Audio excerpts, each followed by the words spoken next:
YONO ஆண்டவருடைய இருதயத்தை அறிந்த மனிதனுங்க.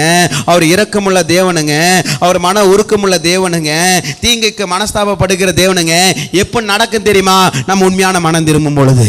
நினைவா பட்டணத்தார் மனம் திரும்பினாங்க, எல்லாரும் ரெட்டு உடுத்தினாங்க, ஆண்டவர் பாதத்தில் உட்கார்ந்தாங்க. மிருக ஜீவன்கள் குழந்தைகள் கூட தண்ணி குடிக்கவில்லை. எல்லாரும் ஆண்டவர் நோக்கி பார்த்தாங்க, எல்லாரும் மனம் திரும்பினாங்க. அப்பொழுது அவருடைய இரக்கம் பெரிதாக இருந்தது.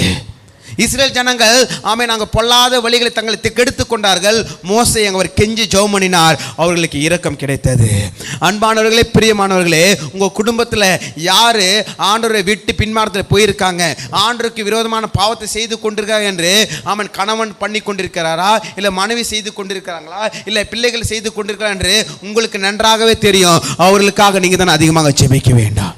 உங்கள் கணவனுக்காக அதிகமாக நீங்கள் தான் செபிக்க வேண்டும். உங்கள் மனைவிக்காக நீங்கள் தான் அதிகமாக செபிக்க வேண்டும். உங்கள் பெற்றோர்களுக்காக அதிகமாக செபிக்க வேண்டும். நம்மளுடைய ஊழியர்களுக்காக நீங்கள் தான் அதிகமாக செபிக்க வேண்டும்.